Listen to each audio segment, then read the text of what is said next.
What up, everybody? I am your host, JP, and this is my co-host, Josh. Hey, everybody. And welcome back to another episode of the FilmBros podcast.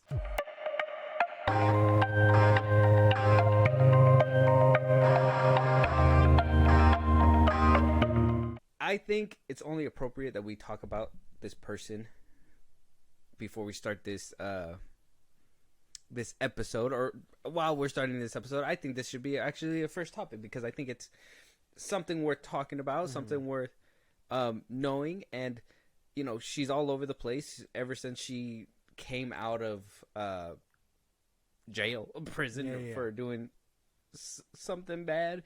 And who I'm talking about is Gypsy Rose Blancart. Now, I don't know if y'all heard of her.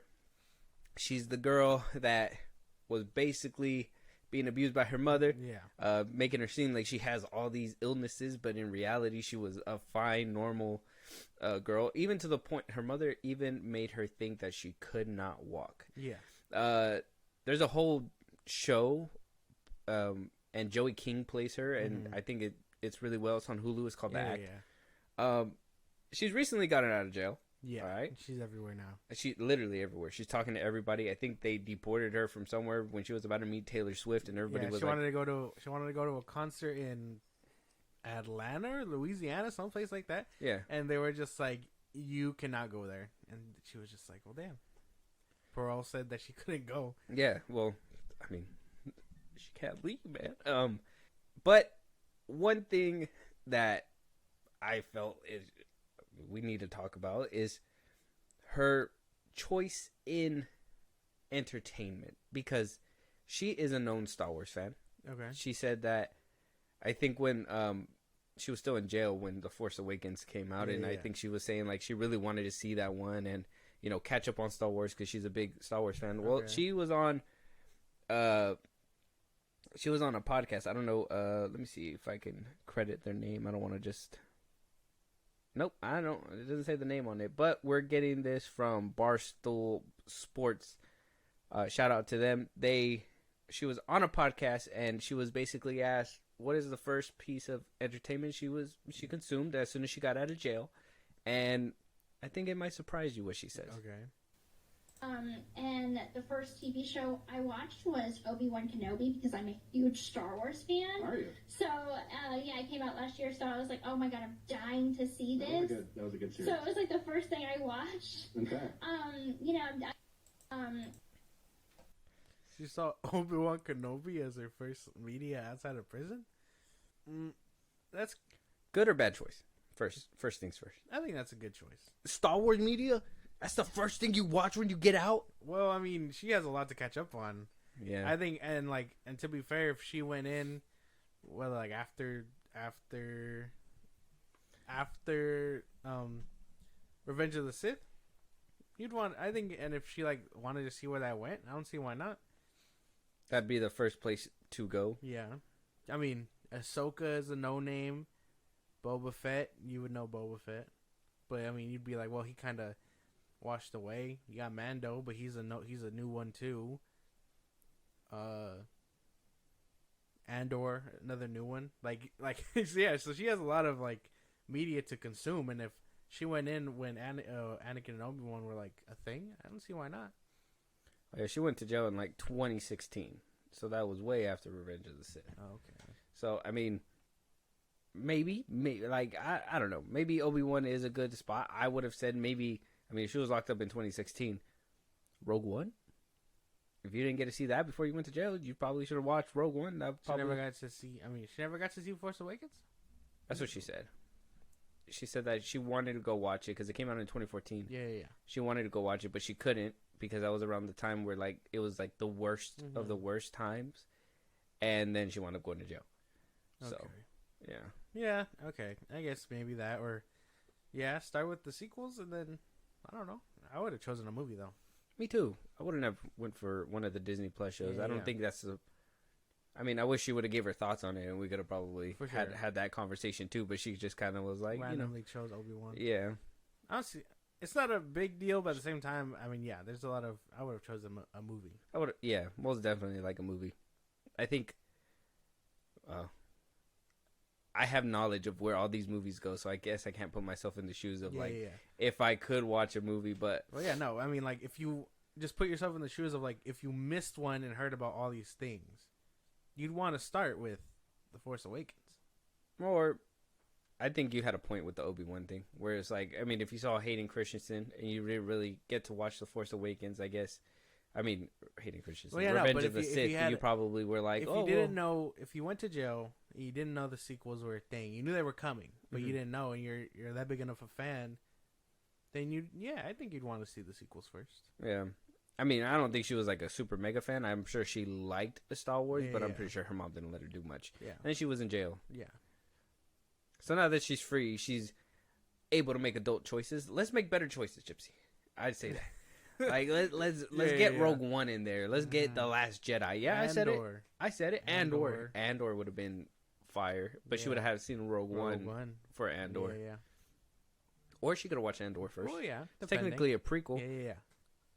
Huh? She's like, wow, I can't wait to see this character prosper. What I would give to probably like to be able to just be like, just watch Andor, and know that leads to Rogue One. You know how devastating that would be for somebody. Like, oh my god, I can't wait to see this character prosper and live a happy life. He doesn't even get it close. Like, what? Watches the original Suicide Squad. Yeah. Yeah. With that being said, Gypsy, we appreciate you checking it out. Good job. Keep thriving in your Star Wars endeavors. We appreciate the shout out. I think Star Wars has got to a point where people are like, well, Star Wars fans are too toxic and blah blah blah blah blah. That it's nice when people just talk about it, from a outside perspective, I guess.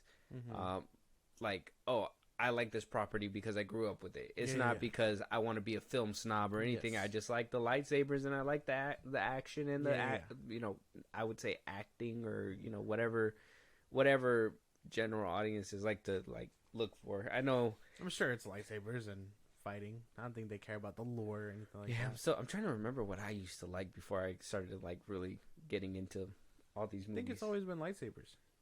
Lightsabers? Yeah, I think the big draw was always lightsabers and like the Force. Being able to choke people.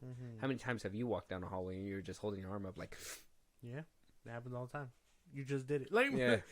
You ever walked to a store and was like, look, I can use the Force to open the doors and just... Yeah. I think everybody has done at least once in their life. Yeah. At least. It's kind of an event for everybody. An absolute point. Yeah. Very good. Moving on, though, we got some movement, some reshuffling in the cards, if you will, for some of these blockbusters that are coming out this year. Yeah. First things first, Godzilla versus Kong or X Kong. Godzilla X Kong is moving up its release date from April 12th to March 29th instead. So instead of April 12th, it's moving up about 2 weeks. Yeah. It's taking the place of Bong Joon-ho's Mickey 17. Now that's the movie with Robert Pattinson. Yes. I gave it an honorable mention in our most anticipated of 2024. I heard this movie is supposed to be great. All the screenings say it's amazing. Yeah. I'm not, but apparently due to the Hollywood Reporter, it says that the reason why the release date is being delayed is because the post-strike production shifts. A new date is expected to be announced soon for the feature. And yeah, if this is another SAG Strike epidemic, then that's, this is what I mean. I think we talked about it last episode, that the ripple effects, they're going to go far. Well, yeah. I mean, and now we got movies moving up. So I guess they were just like, hey, we'll push it back, see how long it lasts, and then if not, we can run our time clock upward. So it's not that big of a deal. And I mean, if it's taking another slap, we'll see that movie eventually. And you guys are telling me that Kong and Godzilla, which seems to have more VFX than Mickey 17, is gonna be out before it? Probably. I mean, it probably got done way before it. So yeah. Yeah, I think this movie's been in post for a while. Yeah, if CGI workers were just doing the big stuff, the actors could just fill in later. So you're excited about the move up? Yeah. You think it's a right call? Yes. Yeah, especially if one's moving out the slot. Might as well fill it up with another one. I'm trying to figure out whether or not it is if they're both coming from Warner Brothers or not.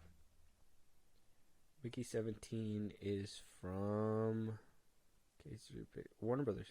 Yeah. Oh, well, they can afford to shuffle it around, but they wanted to try and get back-to-back bangers in December of last year. Isn't that weird? At the end of the year. Yeah. Oh, because they knew Aquaman wasn't going to do it for them. It was Wonka. They just threw three movies that were not too well. They threw two movies that are not too expensive, but can be basically they felt had enough weight to carry all three. They were basically like, whatever movie you're going to go watch, we're still winning. And it's just, I feel like they kind of hurt their chances, but I think that that's why they sandwiched Aquaman between them two, because they were just like, these are the two that are going to carry this movie. Okay. And I think Wonka did enough to actually, that basically covered both, what's it called? Both budgets. That makes sense. But I don't know. I mean, if one is just taking more time than the other, I don't see what the problem is. There's probably not a big problem. It's just more of the shuffling that I'm just like, Kong. I'm actually excited more for Mickey 17 than Godzilla vs. Kong or Godzilla X Kong. I know.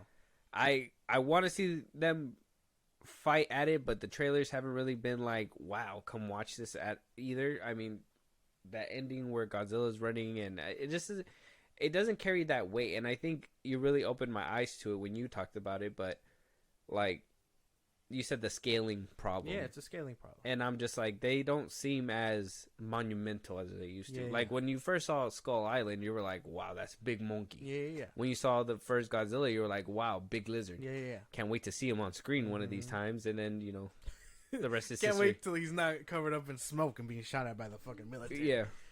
But yeah, I mean, I've said it before. It's a giant scaling problem. That Middle Earth thing that they got going on that they reside in is like too big, and they don't feel like the giants like they're supposed to.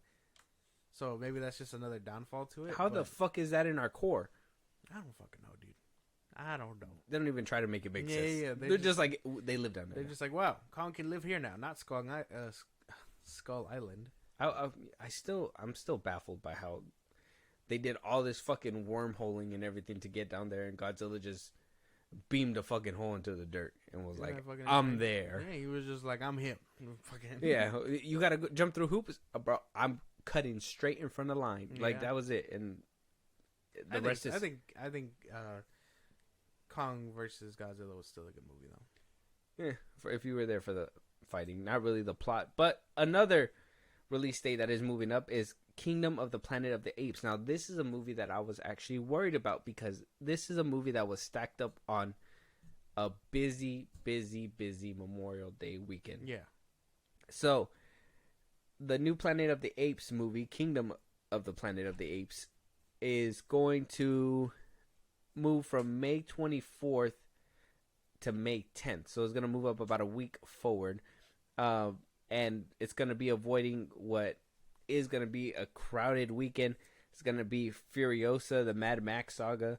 You're going to have the Garfield movie coming out at that time. Amy Winehouse's biopic, Back to Black. Yeah. And I also think Kung Fu Panda 4 is supposed to come out that day. So I don't think Furiosa is going to be a problem. I don't see it being a problem. Maybe Garfield takes the cake because it's a family-friendly movie. Or, I mean, if Kung Fu Panda 4 does come out, I imagine it'll blow it out the water. Blow what out the water? Garfield? And Furiosa, maybe? Over Kung Fu Panda? No. Kung Fu Panda's going to blow them out the water. Oh, yeah. Kung Fu Panda 4 is coming out on the same time. Yeah. So, May 8th. I think Kung Fu Panda 4 might take that. Over Garfield? Garfield, Furiosa, and the biopic. Okay. So we got to think about this. Okay, so good thing they moved. For sure. Kingdom of the Planet of the Apes got saved. Yeah, I mean, more or less a week. Mm-hmm. I mean, everybody's gonna spend all their money over there on Memorial Weekend. Will there be enough to carry for the second weekend over? That's probably yet to be seen. Who knows? Hopefully, it gives Kingdom of the Planet of the Apes enough to to pad that box office for them. Now, okay, so Furiosa, heard mixed things about it. Some people say it was too late. Yeah. Some people are saying that it looks really good, like return to form with George Miller from the Mad Max that came out 2016 or 2017. Yeah. And then the last gripe that I hear is about, or maybe a positive, is that it doesn't look like the other one. So Furiosa, Furiosa doesn't look like Mad Max too much. I don't know. I don't think this movie's gonna do good. I have in my gut, I have a feeling about it. Now, but why do you think? I think it's probably too late. It's probably way too late. A lot of people said that about Avatar. This is not Avatar. This is not Avatar 2 material. A lot of people liked Mad Max. I included. I like Tom Hardy, but I would personally say I'm on the train of it looks too different.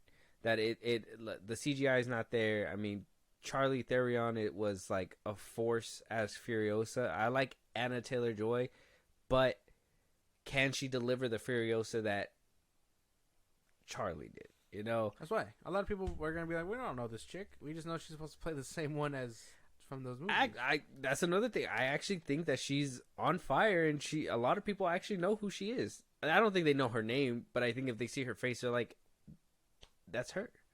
I don't know. She's been all over the place. She's been in The Menu. She's been. She played Peach in Super Mario Bros. Voice actors like that. People can hear the voice. Some people know voice actors. I don't know, man. Some people didn't know Jack Black was Bowser. That's Cap. That's Cap. That's Mad true. Cap. They even put in the commercials. They put the name of the character and they put the name of the cast. Nah, man, I'm telling you. Nah, that's what Cap. happened. That's true. That's Cap, bro. Peaches was a hit. Everybody knew Jack Black was Bowser. I'm telling you, not everybody. That's Cap. You got to be in the know to know that. I'm telling you. That's Cap. You're coping. I feel like Furiosa is a contender. I don't think so. I don't think that you can discount this movie. I think there's a good enough fan base to say that Furiosa probably has some standing ground here. And it's a live action movie. You got to think a lot of people are off work. A lot of adults, they're gonna want to go, but then again, there's gonna be a lot of people with their kids, and then there's 2 cartoon movies. Now, I'm saying maybe. For sure, the Amy Winehouse biopic is probably going to take the hit. I think they are picking the worst time to put this movie out. Yeah. They should have probably. I mean, we got the Bob Marley one coming out in February. Yeah. We got the 21 Savage one for the 5 fans that are going to go see that when that one drops. And this one, I think this might just. I think the Bob Marley one might just take it. I think there's a lot of Amy Winehouse fans, but I honestly believe not like under the age of 40, like the fuck's that supposed to mean? Don't make me say it again, bro. Bro, I like Amy Winehouse. I'm not 40. I don't know, man. You gonna go see that movie? Well, no, but that's what you see what I'm saying. I like her music. This is gonna be a movie for like diehards. Yeah, but I don't think so. I don't think there's a huge fan base anymore. Exactly. I think if they would have done this like sooner, maybe. Yeah. Exactly. If it was a little bit sooner. And Kung Fu Panda 4, I think Kung Fu Panda 4 might take it. Over the Garfield movie? Yeah. Oh, fuck. Okay. The hiatus was long. Jack Black's in it, so that's a positive. Mm-hmm.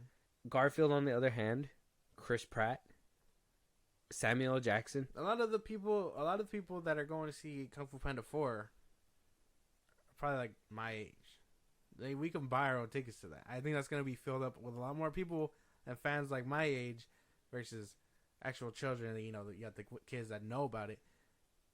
Garfield can only take it if people are invested to go see a real family movie like that. Not like a die-hard movie like Kung Fu Panda 4. Kung Fu Panda 4 is a family movie. Yeah, but this ain't for them. You get what I'm saying? I think you're comparing it kind of like how it was with Toy Story 4 when a lot of adults were like, this is our movie. You better shut that baby up because we'll punch that baby to watch this movie. That movie ended up doing really well. It turned out being unnecessary, but that's another topic for another day. That movie still ended up being well is what I'm saying. Yeah, people liked it, but I don't think Well, I don't know. I can't say whether or not it did good. I don't think I was focusing. And then when a lot that of one came out. people, I mean, that's what I'm saying. Chris Pratt as Garfield doesn't appeal to me. His voice hasn't changed at all, so it doesn't really like bother me. I mean, it bothers me, but like I'm not interested in that. You know what I mean? Oh yeah, it made $1 billion. It did really well. So, see, it did so well. They're doing a 5th one. Yeah. Damn. Okay, good one. But that's what I mean. And like, obviously, we're in the know, so we know Chris Pratt, and I find him annoying. So I'm obviously not gonna see that. But other families are gonna be like, oh, it's just a Garfield movie. So maybe Garfield takes it, but I don't think so. I think this is where you would say, how you said. I mean, older people know about this, so there's gonna be a lot of adults. I think both have this going for it, that there's gonna be a bunch of adults that are taking their kids that are like, Garfield is better, Kung Fu Panda is better. Like, they're literally gonna go like that because, like, people grew up with Kung Fu Panda, people grew up with Garfield, and let's be honest, that live action Garfield, the one with Bill Murray in them, that one actually did. I think it did pretty well back in the day. It got a sequel and everything. So The last one came out like what, like 10? Yeah, it was like 08. It was a long time ago, but it was a live action Garfield. Yeah, that was forever ago. Yeah. So that one, I don't know. I honestly believe since it's Memorial Day weekend, a lot of families are going to be off. So I want to say one of the cartoon movies is going to make it. Well, yeah, but I don't know which one. It probably won't be that first weekend. I imagine second weekend, because I mean, if people are going to be with family and all that, maybe not. That's what I'm saying. Memorial weekend would be like that. That one would really show which one has more pull. And now I want to give some weight to Garfield because I know there's some Garfield fans, but me personally, my own biases says Kung Fu Panda 4 is going to take it. That's why I think Kung Fu Panda 4 might take that. Yeah. I know they would take my ticket. I would take my kids to go Kung Fu Panda 4. I'd be like, Garfield, what the fuck? Chris Pratt again? I don't want to hear him do his normal voice for that shit, dude. Yeah, that's another thing. Samuel L. Jackson probably would be worth it, but then, I mean, Jack Black. And then Awkwafina, to be honest, that when we watched the trailer, the fact that she doesn't have that raspy-ass voice anymore, clean. I'm more excited about it. Yeah, she's probably been taking lessons or something. I don't know. Yeah, she was like, how do I clear this up? Yeah. Because that's what everyone's main gripe with her is. It's just like, damn, she can't help that. It's her voice. I know, but, if you're going to be a voice actor and be put everywhere, you have a distinguishable voice, but at the same time, manage that shit. Know when to use your raspy voice. I thought Scuttle was too much with raspy, and I think in Shang-Chi was the right amount of raspy. Yeah. But I think Kung Fu Panda 4 might take that sweep. Good luck to Kingdom of the Planet of the Apes that has like a good week before he gets blown out the water. Yeah, hopefully it gives it that padding for the second weekend. But for sure, Memorial Weekend, Kung Fu Panda 4 then. I think we're going to put our bets there. And we'll Sorry, Furiosa. I don't think you I'm not really sorry. I don't think a lot of... at least for me, I wasn't really... I want to still say that it's a competitor. Yeah. But I don't think it'll beat out any cartoon movies. There's going to be a lot of families out. Obviously not. It's their kids' movies. Which is insane. One of them is going to really tank, for sure. And I want to say it's going to be the Garfield movie, but I also don't want to underestimate. Remember when you were like, oh, Blue Beetle got shooters? Well, what if Garfield got shooters, bro? I don't think so. Because, I mean, if everyone knows Chris Pratt, more or less. And the ones, again, if we're in the know, we're gonna actively avoid that movie. Yeah, but general audiences love Chris Pratt. That's what they say. Hollywood loves, like, all the Chris's, bro. How many Chris's are there? Chris Pine, Chris Hemsworth? That's Chris I Pratt? don't think so. Chris Pine. Christopher Nolan? He's a director. Still Chris? Still a Chris? No. No one's like Chris Nolan. That's weird. Yeah. Chrissy. I'd be like, oh, that's my dog Chrissy up there. Oppenheimer, let's get it, Chrissy. No. That's what I'd be like. Let us know what your guys' predictions are. We need to know whether or not... Let us know if you're excited for Furiosa. That's one thing. Yeah. Let us know if you guys are excited for Kingdom of the Planet of the Apes. Yeah. May is shaping up to be last year's March and being completely stacked with just movies. It's going to be crazy. they just put an Amy Winehouse biopic smack in the middle of the gunfire and said, "Hey, do your best." Do or don't, and I don't think it will. So. Hopefully they move it around. But moving on though, Star Wars news. We got a lot of good things coming, and something that we called here at the FilmBros podcast way long ago. First, we're going to talk about something that we didn't talk about long ago, the Ahsoka season 2 development. Now, this barely came out. We did speculate before that it was being talked about, but it never really was. What's the word? It wasn't confirmed by Disney. Yeah. Disney didn't come out and say, "Hey, we got a second season." Now they finally did. They blessed us with a sketch. Looks like Ahsoka and Sabine Wren are standing on the Mortis God's finger that's pointing out into the distance. I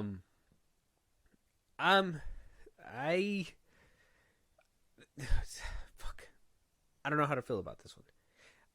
And I'm going to give you the facts before we completely talk about this, and you let me know what you think. So, apparently, Dave Filoni is going to be producing and dealing with Ahsoka Season 2. While also still doing his movie, but we are going to be getting a Mandalorian and Grogu film as well, coming from Jon Favreau. All right, now that's a lot of information. I know, but keep up with me because this is where everything is gonna get kind of unwobbly for me. I don't know if like Kathleen Kennedy is doing too much. I'm trying to make sense of all this. So, and that apparently season 4 is being tossed around as a non-starter. I guess that's one of the things that's being thrown around. That there's no season 4 and that we're just gonna get the Mando and Grogu movie. Or we're going to get season 4 and a Mando and Grogu movie at the very end as a finale of sorts. Now, we do also know that Filoni's working on his Heir to the Throne movie with Admiral Thrawn. Yeah. Bridger being brought back.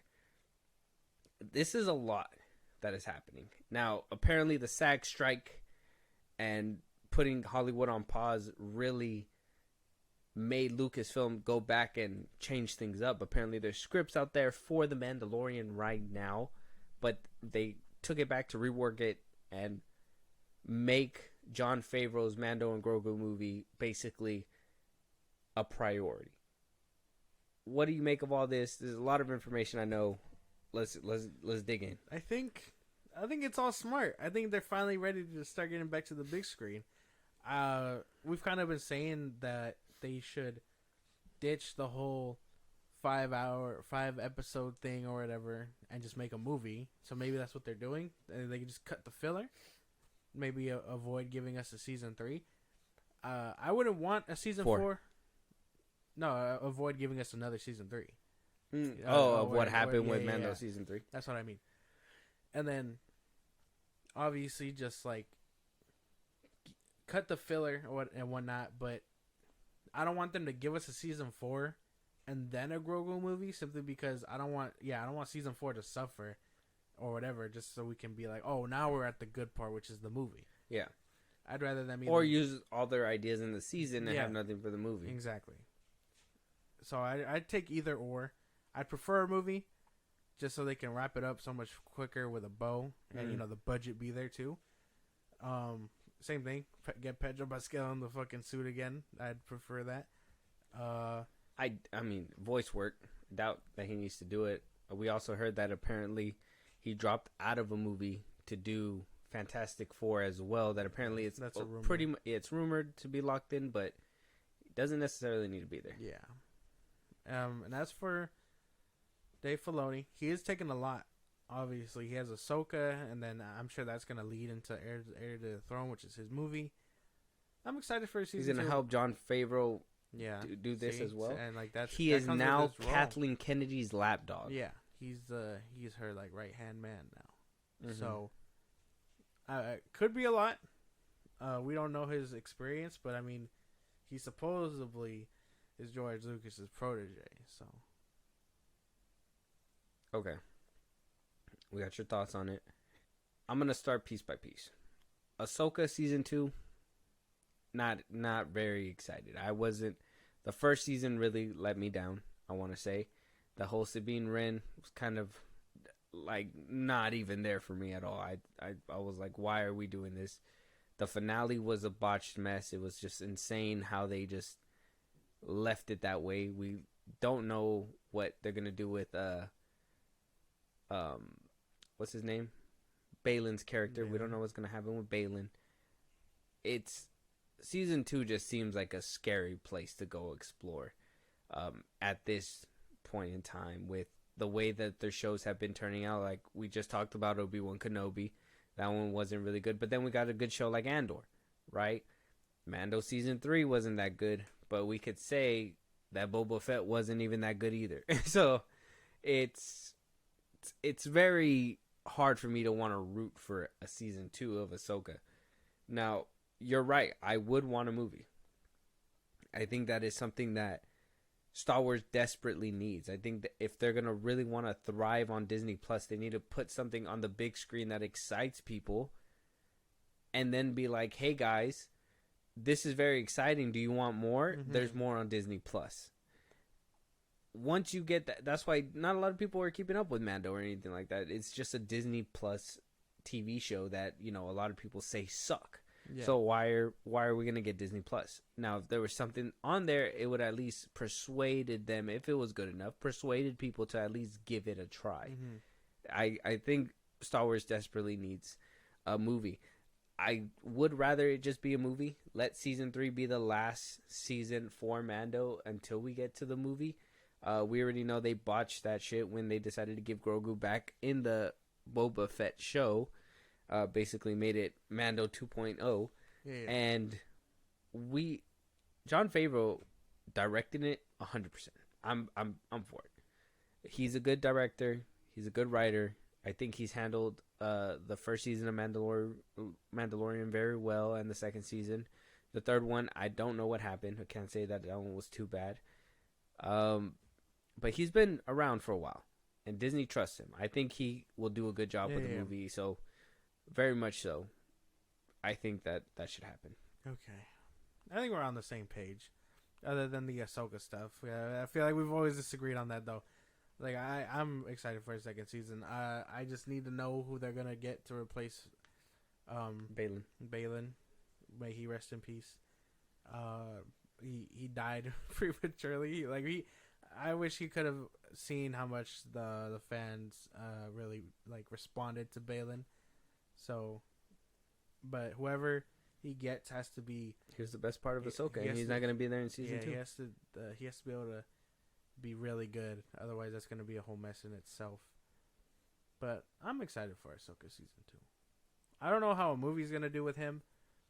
It could totally be a train wreck, but he's using everything that we know we should like. So, I mean, if they're already making a Mando and Grogu movie and making it for season 4, then what are they gonna tell an heir to the Empire? If they're using, because we're told they're using season 2 to do whatever they set up with season 1, which is like the Mortiscod stuff. I think the movie might just be stopping Thrawn. But what about the Mando and Grogu movie? Remember, there's 2 of them with them. And the Heir to the Empire is supposed to be like that Avengers type movie for them, where we're going to see Ahsoka, we're going to see all of them all cross over into this giant finale that is Heir to the Empire. What is a Mando and Grogu movie going to do? I don't know. Are they like, hey, we don't have enough ideas to do a full season, so let's just go ahead and make it into a compelling movie, and then it'll make way for the other movies that are set to come through? Maybe. I don't know. I don't know what they could do. They could explore Grogu's species, Yoda's whole species, to try to finally solve that piece of the puzzle. I don't know. I don't think anybody's interested in that, really. I would be. Yoda's a species? Or Grogu's species. Sounds like a Clone Wars episode. You can easily tell in an animated episode and just call it a day. Star Wars that's one thing about Star Wars, in my opinion. I feel that they, what James Gunn is trying to do when he was saying that he wanted to jump from video games to TV to movies. I think Star Wars already did all that. So I think when we're talking about a Star Wars movie, and this is why, people are so passionate about it, we expect big things.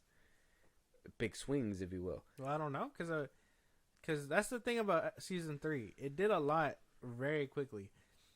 In the beginning, they established Mando getting his seal of approval back or whatever from his cult, and then we got them trying to rebuild Mandalore and things like that. So I don't know what a movie will do, and that's why I don't know if a season 4 is just gonna be them rehashing season 3, or if a movie will just like pick up where season 3 left off. I don't know where they could take that.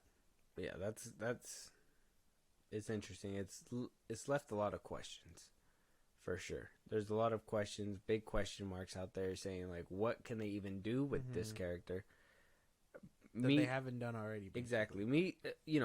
When they decided to put into a show, and like I said, that I don't like it. We've talked about it before. I think it's something that, if you don't have the material for it, don't stretch it out and do that. I think the first season had enough material. I think the second season had enough material. I think the third one, they kind of ran out of material.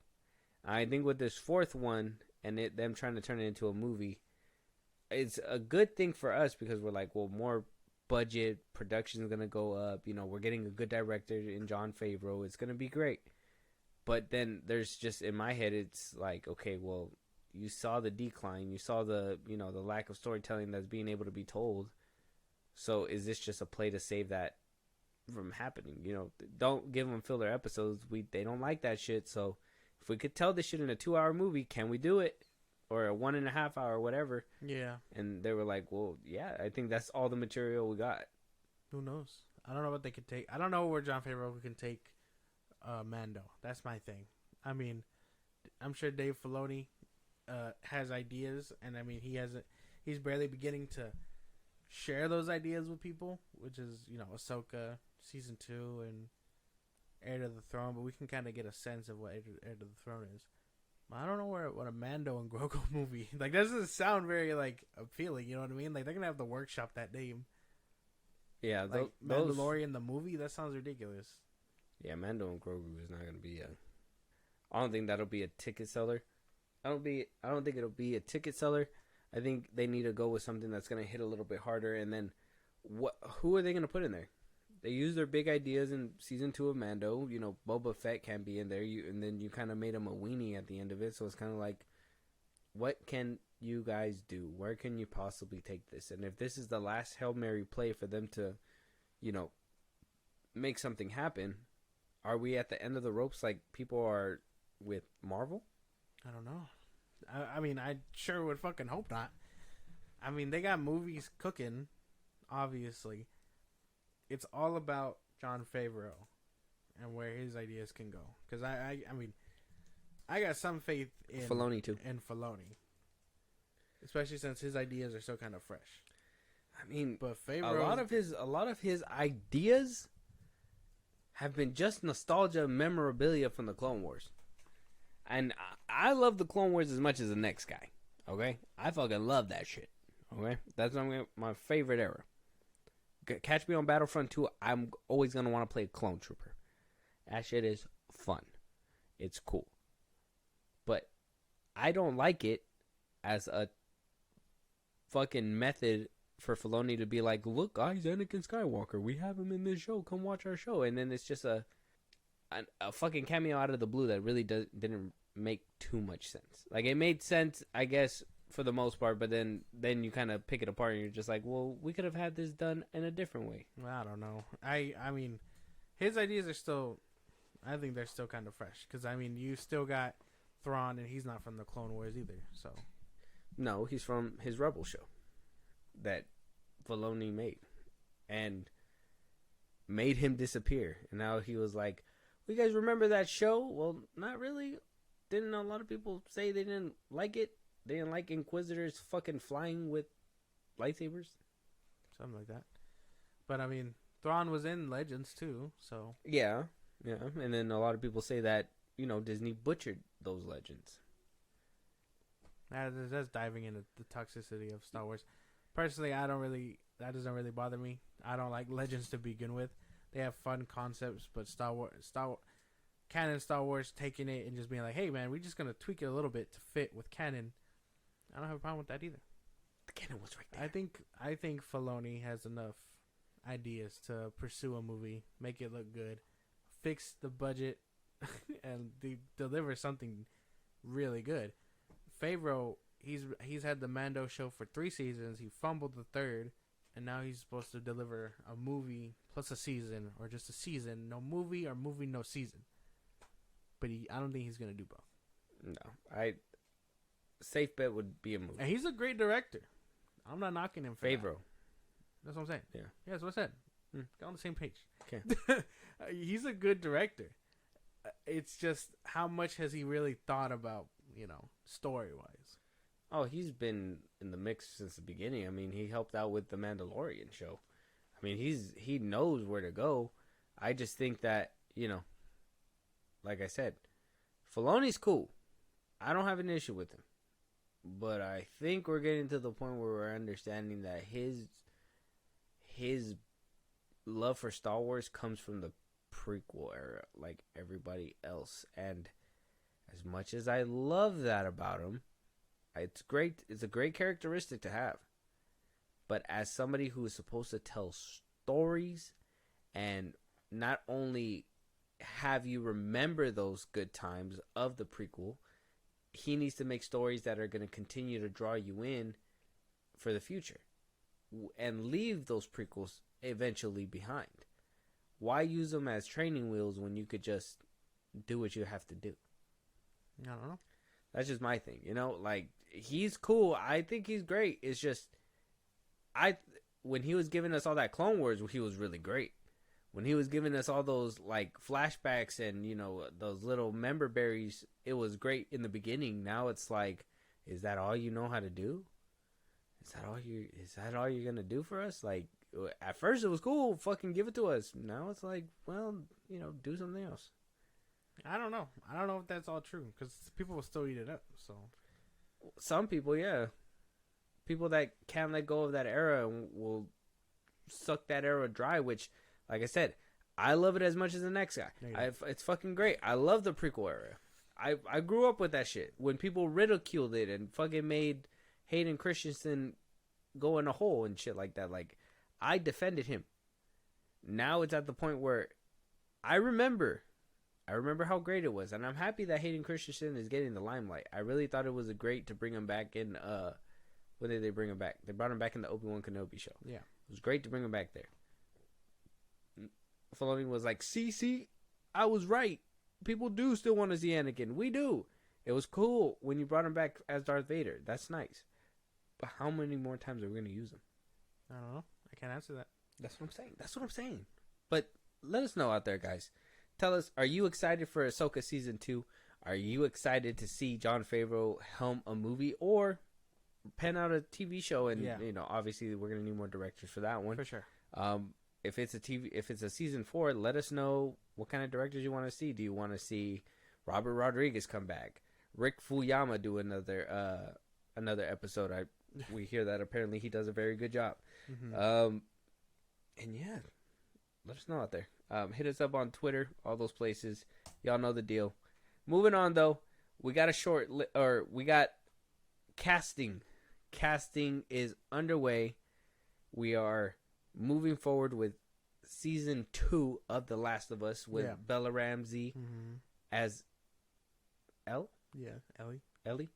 And Pedro Pascal as Joel. Yes. Can I ask you, man? Have you not played the game yet? No. Spoilers. So, probably spoilers. We got 3 new castings that are going to join the cast. Spoilers for The Last of Us Part 2. If you guys haven't played the game, well, you guys are going to be... I mean, it's not crazy spoilers, but, a lot of people probably want to wait to see what happens in the show. But they give a little bit of a tea on this website, TV Insider. Okay, so Caitlin Dever as Abby. Now, Have you heard about Abby? You know who she is? I've heard. You've seen the pictures? I've seen the pictures. Does she look like an Abby to you? Yeah, I think so. She gets a little bit more swole. She's gonna have to build. Mm-hmm. She's gonna have to get some muscular muscles there. It says here, Caitlin Dever will play Abby, a knowledgeable soldier with a black and white view of the world who seeks revenge for her loved ones.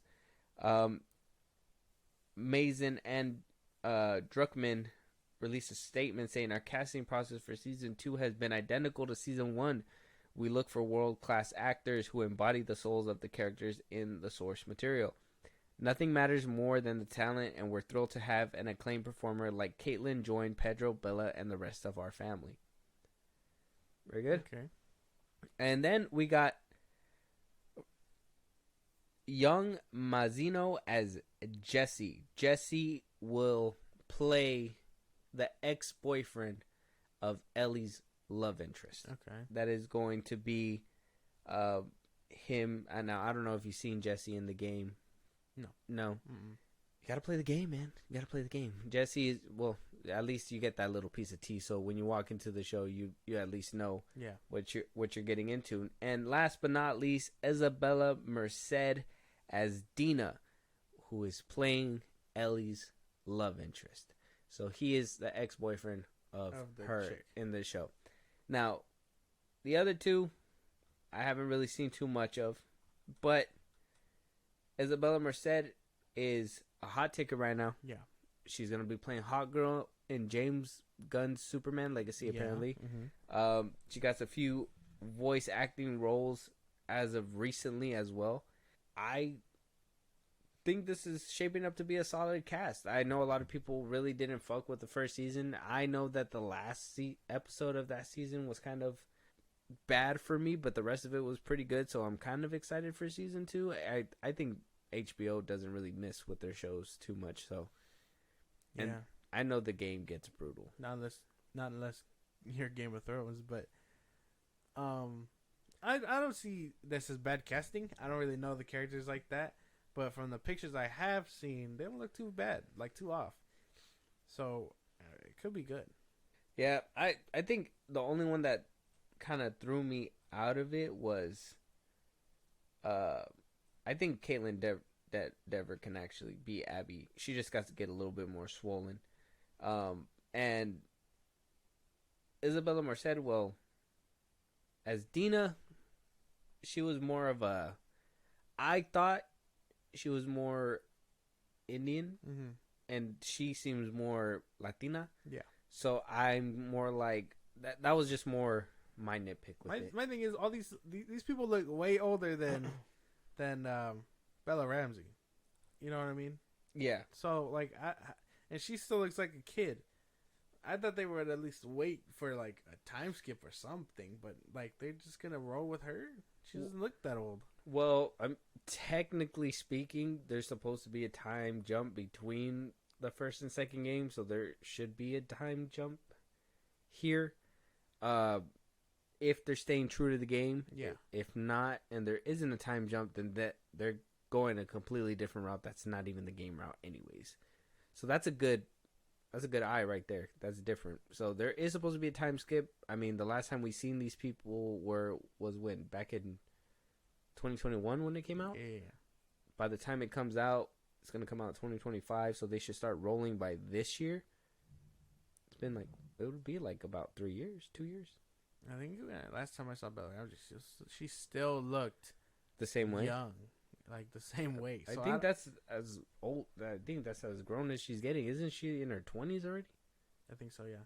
I don't know. She looks too small. I don't know if I can believe her as like an older Ellie. Oh yeah, she's 20. Yeah, and if they get rolling by now, she still looks the same way she does. I don't know if she's gonna be able to pull it off. She doesn't have that look of Ellie. Yeah, because Ellie was a lot older by the second one. I've seen her in the game. So I don't know. I don't know if they can pull that off. I mean, maybe makeup does it, but I mean that's gonna take a lot of movie magic. How you gonna give her some height? Right? Yeah. Who knows? I don't know. Give her like big ass combat boots or something. I don't know. Give her the platform shoes. What were the shoes that RDJ was wearing when he was on set for the Avengers? Oh, you just going just going. He was short. He's shorter than Chris Evans and all that. So he is, yeah. Tom Cruise does the same thing. Mm-hmm. So like maybe they can do that for her. Mm-hmm. But she doesn't look like old enough. You know what I mean? Yeah. I get you. It's the look, and yeah, she's supposed to be older because in the second game she's supposed to be older. That's interesting. That's a good eye. I didn't think about that one, but I do think that it's good casting for the most part. Sounds like they're looking to go more than just 2 seasons, and knowing that the third game hasn't even came out tells us that they're not gonna completely adapt the second season for the second game. It's gonna be. They're gonna switch it up. Yeah. And maybe, probably, there might not be too much of a time gap. Maybe in this one, like there was in the game. Maybe they'll show us a little bit more what happens before it gets to the game. Because I mean, just trying to like picture it. What's her name? Looks old. The one that's supposed to be her girlfriend. Ellie in season 1 was probably what, like 15, 14, something like that. She says. I think she actually says it in the season. I haven't seen it in a while. I don't know if it's gonna work. I don't want to see a minor with an old ass lady either. You know. Yeah, that's not gonna work. That's gonna be interesting. There's still rules in the universe. I hope. I mean, zombie apocalypse, anything goes. I don't know, but that's the only thing I find weird with it. Other than that, the casting sounds solid. Yeah, everything else sounds solid for me. I'm with it 100%. Like I said, first season was really good. I think it's just the last episode that kind of was just like, I thought it was going to be a little bit different, but we didn't get, I guess it wasn't too bad for what they gave us. So I'm excited for season 2. I think this is going to be a fine addition, and I can't wait to see Abby on the big screen. I know a lot of people didn't care for her, and I know a lot of people didn't care for Ellie and Dina's relationship either, so this is going to be a big fuck you to those guys, and we're probably going to get Ben Shapiro commenting some more like, I can't believe they're putting this in front of our children. Same thing with Bill and Frank and everything. Yeah. Or if he doesn't say anything, and then it's like, well, it's okay when women do it, but when guys do it. He likes lesbians. Like, yeah. So we'll wait to see, but let us know out there if you guys like the casting, if it's going to, if you guys played the game, if you guys haven't played the game. Yeah. We're interested to hear your guys' thoughts. Moving on, though, Tom Cruise letting us know why he said why The Flash is the best movie of 2023. We are taking it back just a little bit. So, Tom Cruise decided to give a partnership to Warner Brothers Discovery. Michael DeLuca and Pam Abdi decided to partner with him with a $13 billion contract to build a franchise with theatrical titles that he will star in with his production company. They're giving him an office in Burbank, it says. But this is not an exclusive deal. He is not solely there for Warner Brothers. He still has Mission Impossible Dead Reckoning Part 2 coming out from Paramount. He also has a contract with Universal that he's going to continue making movies over there as well. So there is a $200 million movie directed by Doug Liman that is going to be shot in space, quote unquote. He is making fucking bank right now. God. I mean, I would have pictured this happening. Maybe not with Tom Cruise. Like, you know what I mean? Like, if they knew they wanted an A-list actor like this, I thought they would have sold out to The Rock. Black Adam didn't do anything for them. They wouldn't have done that. Tom Cruise is the hottest star out there. Well, yeah, and the fact that they're giving him all this and he's not even exclusive is insane. Oh, yeah. While you have Christopher Nolan picking one allegiance and, where to go and just signing on to one place. I know Tom Cruise is an actor, but he has his own production company as well. Let's hope this doesn't come back to bite him in the ass. I don't think so. I mean, if WB has a real good thing about ass biting, so that's true. That's another. Well, Zaslav's in the chair now, and they have to be buddies because he literally put his neck on the line and was like, "Yeah, go ahead and tell him I like the Flash." $13 billion for movies, and he's not even in your pocket like that. That is insane.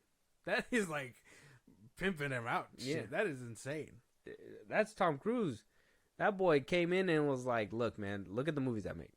Look at the box office." I heard they're trying to get him to do Edge of Tomorrow sequel.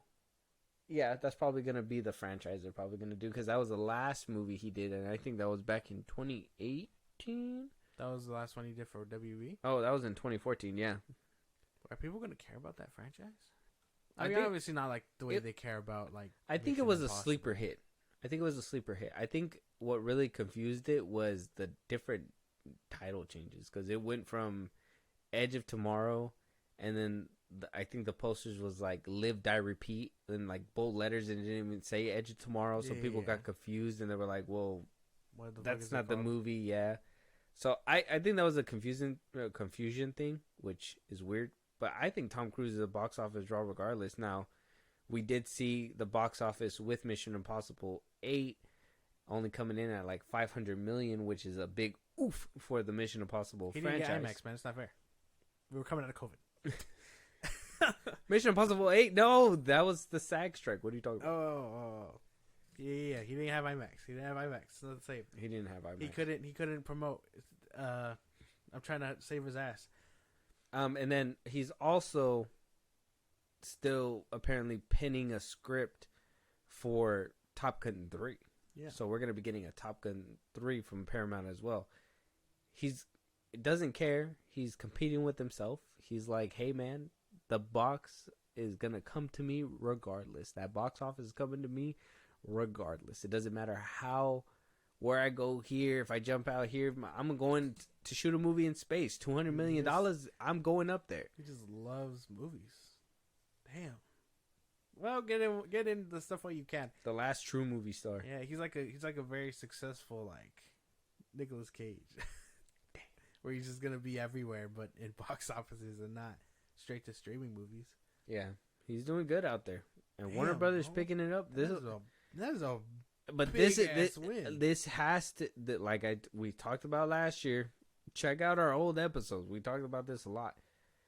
When they were out here promoting The Flash, what did Zaslav? We still have to wait to see what the fuck's gonna happen with Stephen King. He even came out and said something too. Is he gonna get a deal with Warner Brothers down the line? Probably.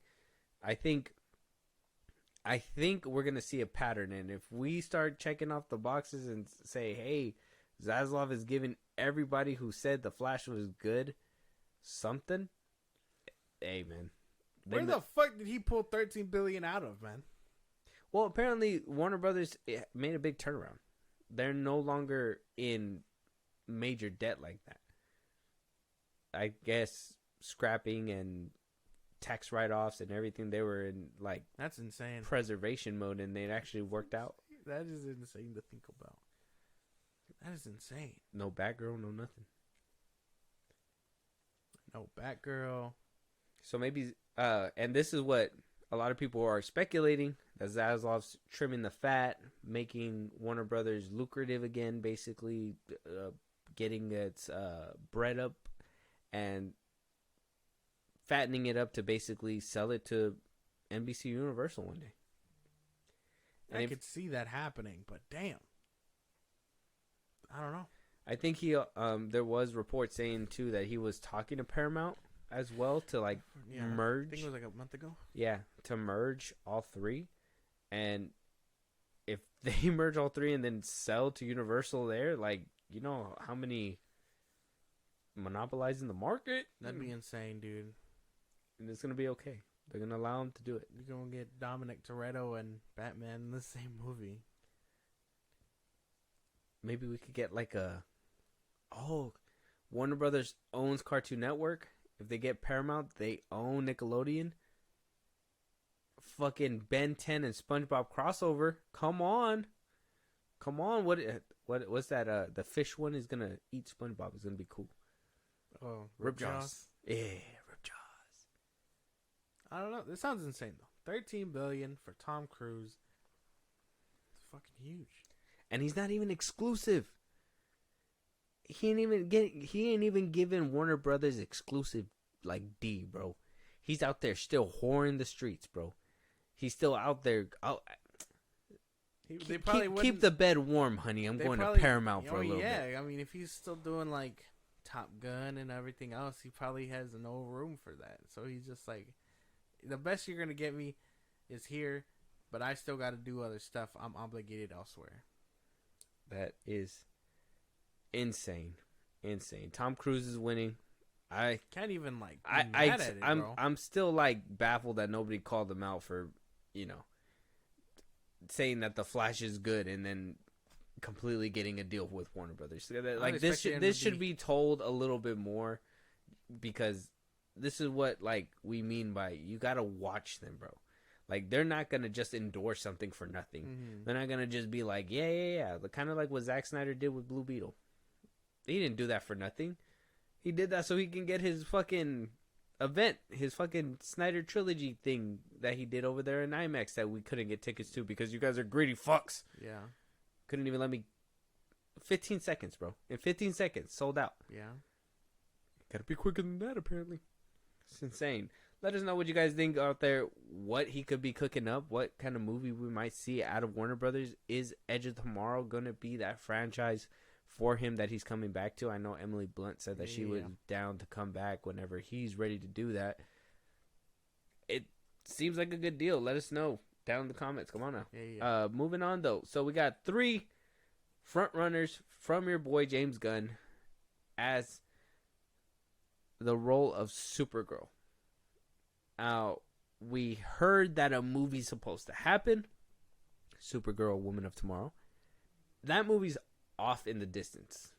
We still got a few movies to get to before we even think about getting to her. Yeah. If they're casting for her now, does that mean we are getting her in Superman Legacy as well? More or less, yeah, I'm sure. So we're already going to have an established Clark. His cousin's going to live in town right down the street with him already. Yeah. He's going to have Crypto. Mm-hmm. My boy got the whole Soup family with him. Almost. What other stories are we going to tell then? What do you mean? Like, are you excited for that? What? If she shows up in Legacy? No. Oh.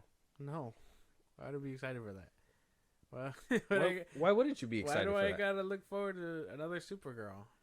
I'm not really invested in that. Oh. Before we go down this list, hold on.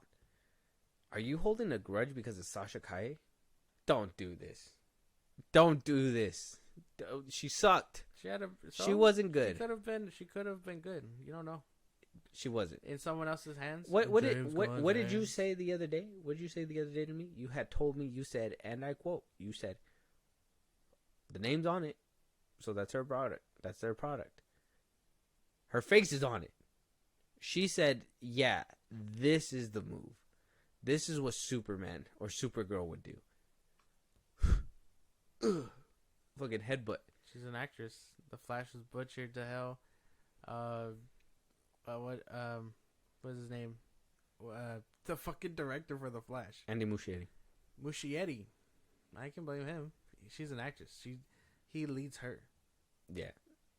Let her off a cliff. She's not coming back in any other movies anytime soon. Yeah, so I mean, I'm not invested in another Supergirl at the moment. I don't care. Okay, all right. Well, let's check out the casting choices anyways. And, you've seen Supergirl. We're probably not going to get that iteration of her again. Yeah. It seems like with these casting choices that we're going to go back and revert to the blonde-haired Supergirl. Okay. So, we got our first pick, which is Millie Alcock. She played... Damn, that's a crazy name. She played a Targaryen in House of the Dragon. Oh, she was Game of Thrones. Yeah, Game of Thrones. Okay. Mm-hmm. What do you think about her as a pick, Supergirl? What's that look like? Kinda. Not really. I think her face is a little odd looking. Okay. Mm-hmm. So not really. Yeah. She looks different here because this is supposed to be her. Yeah. Maybe she's she needs whoever did her makeup on the show. Bring him back. Next pick, Amelia Jones, best known for her starring role in the Oscar-winning Coda, also a star in Netflix's Lock and Key. Haven't seen those. Yeah, me neither. I'm not sure. She seems like a sweet Supergirl. She seems like she could be nice. I mean, if they're going for a brunette, I mean, she's supposed to be blonde, but I think she would make a decent one. Supergirl's supposed to be like more fierce. Yeah, not friendly faced. No, she's supposed to look like a mean. Yeah. Okay. So not really there. Neither of those two picks. Yeah, no. All right, and last but not least, we have Meg Donnelly, less known than the other two, perhaps, but has appeared in Disney Zombies series, The Winchesters, and High School Musical. Mm-hmm. She also voiced Supergirl in 2 different animated projects in the last year. Which she's the one. She's the one who's playing Supergirl in the new animated DCAU. Yeah, in the animated movies, the Tomorrowverse, quote unquote. Yeah, she plays her already. Maybe that she has that going for her, but like, what kind of live action chops? It said she was in High School Musical, but I can't really pin my finger on her either. I don't know. Out of those 3 picks,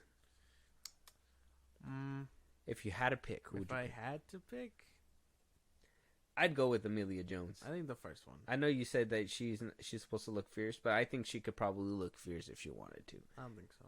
Millie Alcock? Yeah. I mean, she is more known. She plays someone fierce on the show. Yeah. And she's more well known. Yeah. So it could be a bigger box office draw. But then, I mean, this girl at the very end, she has her foot in the door already. Yeah, she sounds like her. Yeah. She has to have some kind of chops if she already sounds like her. Yeah, I'd say Amelia Jones or Meg Donnelly. Yeah, I think last pick would be the middle chick. So either the first one, Millie Alcock, or Meg Donnelly. Oh, Meg Donnelly, yes. Yeah, okay. That makes sense. I get that. Yeah. A couple of different ones. I would say first pick, though, Amelia Jones. I think she nails it. I'd go watch it if she gets it. I haven't seen her in anything else, but she has a face that says, hey, come watch me. Okay. You don't think so? Kinda. It's just Supergirl meant to look like fierce, yeah. Strong but fierce. Strong but fierce. Okay. Sasha Calle did not do that. She looked confused most of the time. I just want to point it out. She looks fierce. Nah, she looks fierce. Nah, man. I don't know. And we didn't even get to see like her alter ego. We have to see what Kara looks like. And I would say too, you know what?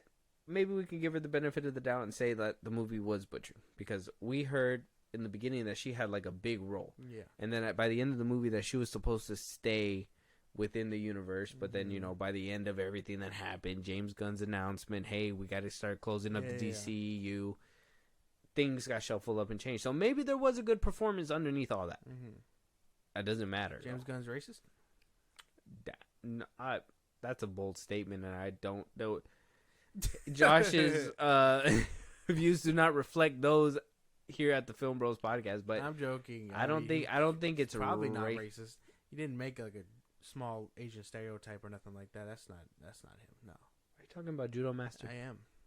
He didn't do that. No. I'm a different guy, obviously. But anyway, I don't know. She doesn't look fierce enough. I think she looks plenty fierce, but we'll have to wait and see. Let us know out there what you guys think. Check out the pics. It's Millie Alcock.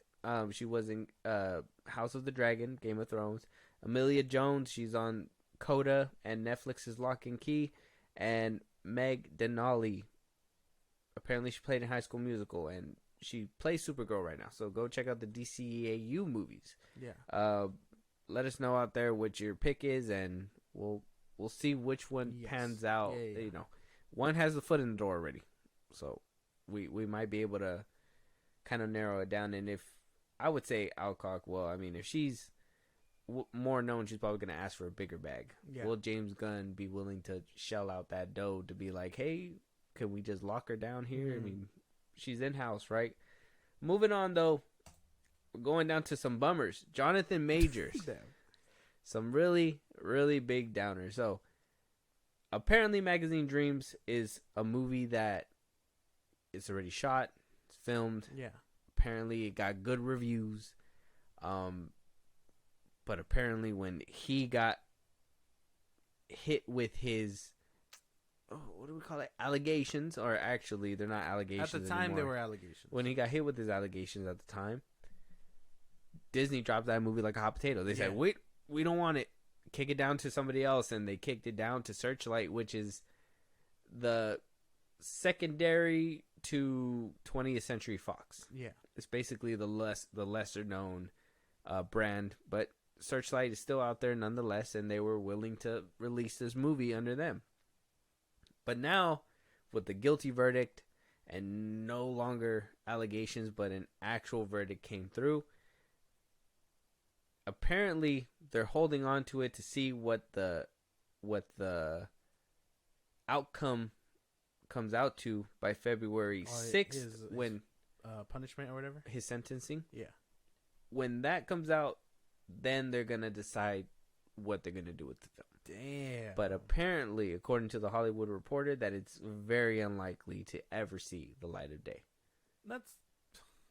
Damn.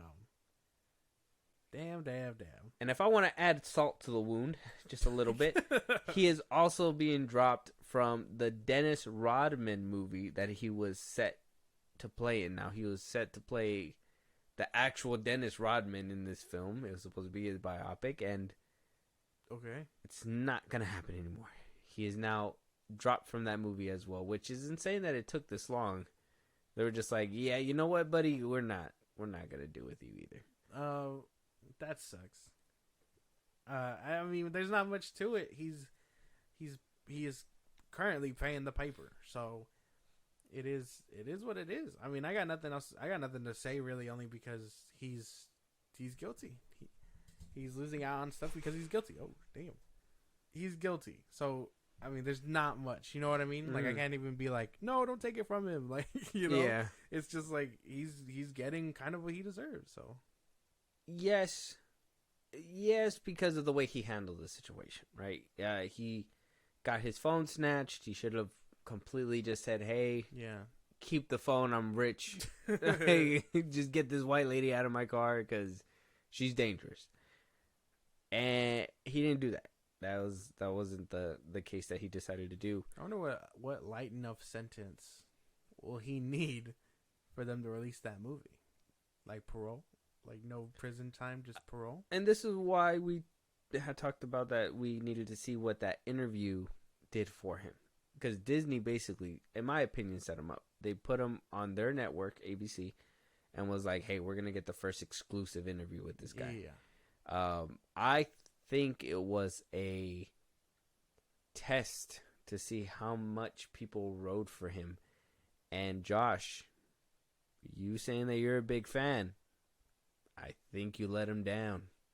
Because I think this was going to be the interview that told Disney whether or not he was big enough to come back. If there was any reason to excuse it and be like, okay, if he gets a light sentence, we can bring him back and, you know, pat him up and just be like, look, he did what he did. He's sorry. Put him on a sorry tour. Keep him kind of hidden and then eventually come back out whenever he hits that mark and is a banger. Yeah. But because of the reception of the interview, like, it was poor. Like, I wanted to talk about it on here, but it was so poor, I didn't even want to bring it up and just be like, hey, we're going to bash him the whole time. Because, he talks about the Coretta thing. He says that his girl that he's with right now is that Coretta. It's like, it's cringy because it's like, why are you bringing up Coretta again? You just said that's who you need, but who are you? Like, you didn't lose your mindset. You're still talking about you need a great woman and blah, blah, blah, blah. Yeah. And instead of being like wrong place, wrong time, because that's what he said. If I never did that, I would have never been there. You could have just said, I'm sorry, I apologize. But no, he's still on his ego, his high horse kind of, but while also apologizing throughout the whole interview. If you guys haven't seen it, it's on I know you haven't seen it because not a lot of people are talking about it at all. Nobody cared for this interview besides the little clips that came out that people were like, oh, it looks like The Boys and whatever. So yeah, man, you didn't write for your actor. I watched it. I watched the whole interview. He was talking about, they asked him about what does he think about if he can come back to Hollywood, and he was like, it's God's plan or whatever. So I watched it. I don't know if it helped him. I don't know if the judge saw that and was like, he's sorry. I didn't feel like he was sorry. He didn't seem like genuine. That's what I mean. So how much of a light sentence does he need for this last role of his to come out? That's why. Does he not need prison time? I think no prison time and community service. That's a light ass sentence. That's super light, and he's an actor, so he could probably get that if he really went for it. I mean, he bruised her finger and cut the back of the ear. Now, I'm not saying that is months. Yeah, it could be 6 months, but that is, in my opinion, a little harsh as well. Like, it was a domestic altercation that, did get out of hand, but, they were drinking, temperatures got high. Yeah. I think something that really hurt his case, too, was him lying to the cops and not saying that I don't know what happened to her.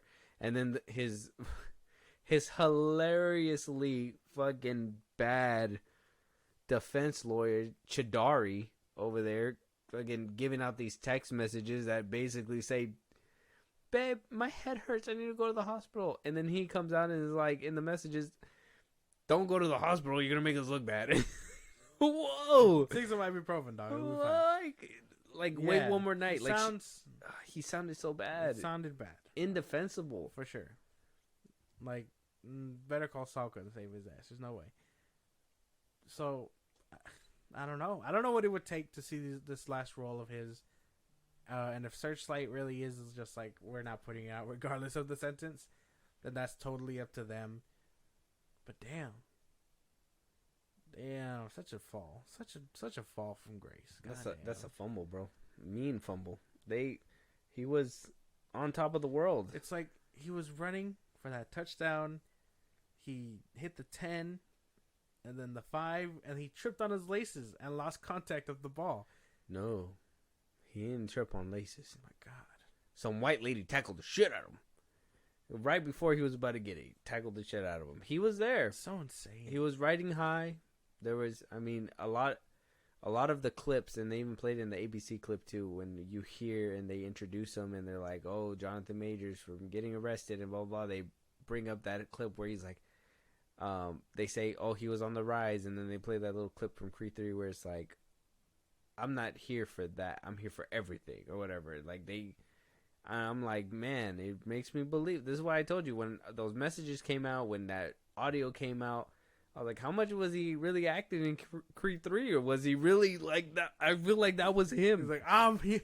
He was him. Don't tell me how to be myself. Where's Coretta? Tell me where Coretta is. Where's Michelle Obama? Oh Where's my God, Michelle? Dude. I think... maybe losing out on Dennis Rodman role isn't a total loss. Well, Dennis Rodman is a famous... If anything, I think they let him go because it would draw more attention to what Dennis Rodman's think, because he was a very controversial basketball player for the Bulls back in the day. Like, he was to the point where they blackballed him from the league and everything. Like, he was very, very untouchable at one point. Oh, yeah? And I was thinking, like, he was just like a decent basketball player. He was right there with... No, he was good, but he was insane, too. Like, if you look up some of the shit that he's done, okay, he's a pretty crazy motherfucker. That'd be insane. Yeah. And so they wanted Majors to play him, which I thought, before everything happened... At the time, was a great fucking thing. Yeah, but now, if you put both of them, put Jonathan Majors, like, who are they going to talk about? Are they going to talk about his performance as Dennis Rodman? Or are they going to talk about the similarities and the craziness that they're like, damn, he played this so well. Yeah. They got the same allegations. Yeah, basically. So, I think it's probably the right thing to do. I think it's time to just... I think we're going to be letting him fade into obscurity at this point. This Magazine Dreams thing, I was really hoping that it was going to come out. I've heard nothing but good things about it. Yeah. I thought they were going to at least do that for him, the last goodbye kind of thing. Yeah. But if they're just like, man, nobody's going to want to see this shit, because it deals with struggle. Put it on streaming. Well, it deals with struggle and all that stuff. Like, his upcoming, and a lot of people came out saying that he bullied a lot of people. So if you do something like that, there's going to be a lot of backlash. There's probably something in that film that's going to cause a lot of backlash. So they're just like, we can't put it out. They gotta put it straight to streaming or something. Hopefully one day it leaks. Hopefully if he does make a comeback, he can bargain and see if it can see the light of day one day. Who knows? But stranger things have happened. Yeah, for now, Jonathan Majors, man, this is probably gonna. I mean, unless you do some crazy shit, we're probably talking about you again. Actually, we're probably gonna talk about him again when the sentencing comes around. But that's assuming that he doesn't hit a headline before then. I'm a fan, like, and I just hopefully you get a I can't even like say this without like sounding bad. May the sentencing fit the crime. That's all I say. And that's where I come in and say, well, you know, a lot of people have their own ways of dealing out justice. Some people would be like a full year. Some people are going to be like 8 months, 6 months, 3 months. Me personally, I say give them a month in community service. Just let them. I mean, it was an accident.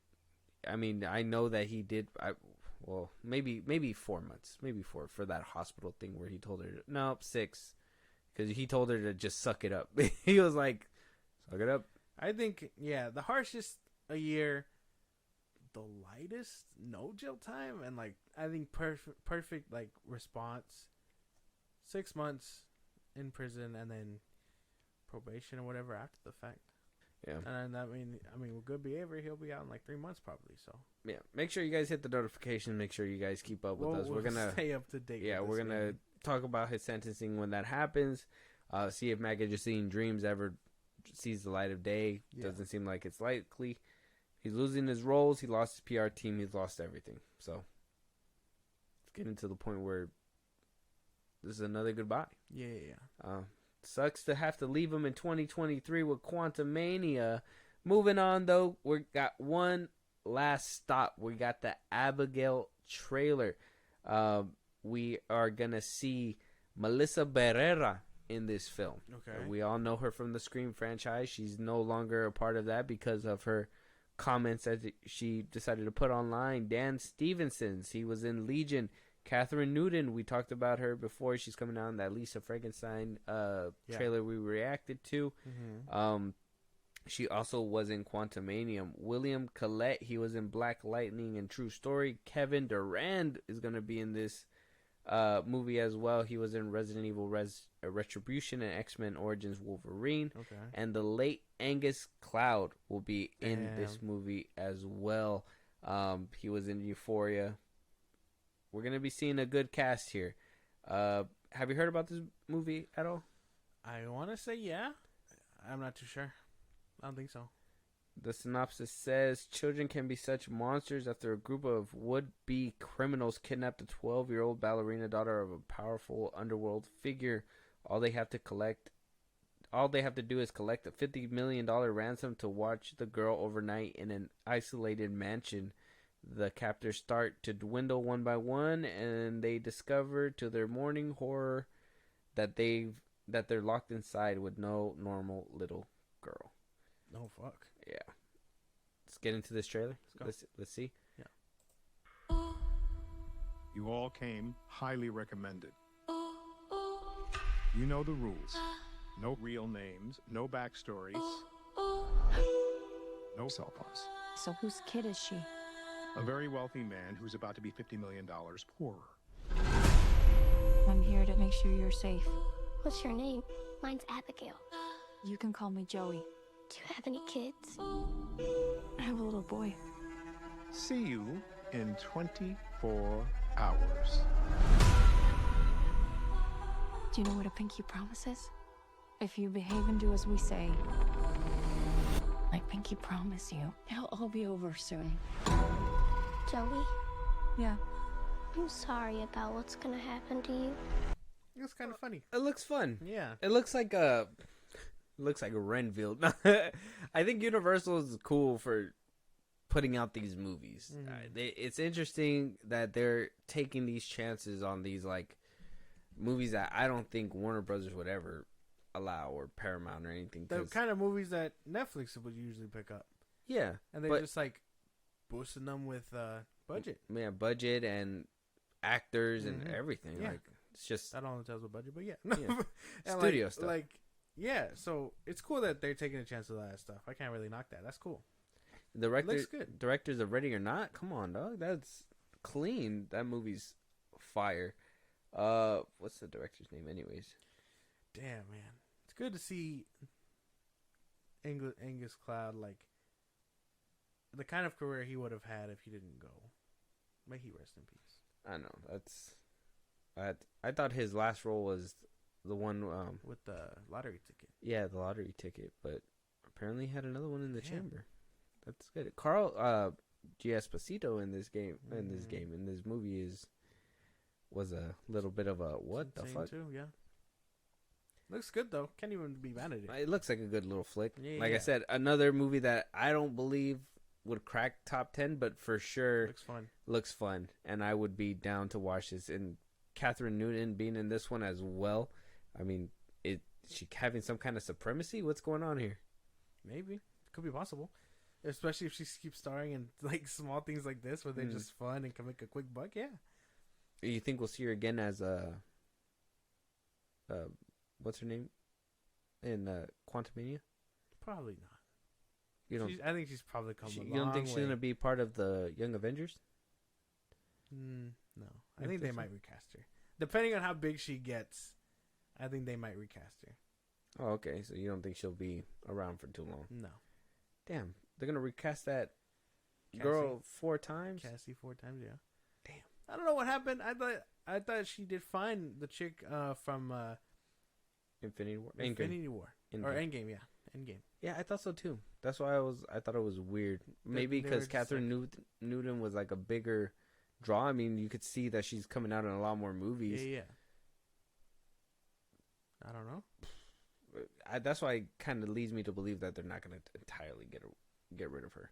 Because I mean, if she's still selling tickets, it just shows that it's a bad movie. At that point, the check is going to have to be huge. Yeah, fat. Especially if she gets bigger, like they're going to have to cheddar her out, basically. Yeah. This movie looks good though. Let us know out there. It's on YouTube. Abigail, check out the trailer. Let us know your guys' thoughts at the socials that my co-host is gonna give you guys. Also, movie you guys want us to review, any topics that we should be talking about on this podcast that we haven't talked about yet. You guys want to support us in a big way or catch a live one of these days? Josh, go ahead. Twitter, TikTok, Instagram at FilmBros Podcast. Post new episodes are up. You catch us up there for any news or movies you want us to cover. Buzzsprout, links in the bottom of the socials I just gave you. It's like a Patreon. You can support us there. We shout you on episodes. You get special perks on the side for helping us out. It's a great exchange. Listen to us anywhere you get your podcast at FilmBros Podcast, Spotify, YouTube Music, Apple Podcasts. We're on a bunch of sites, wherever you get them. Again, check us out. You can be a part of the conversation. Twitch at FilmBros Podcast every Saturday and throughout the week. We are still trying to get that up and running, but I promise, keep the notifications on. You don't want to miss it.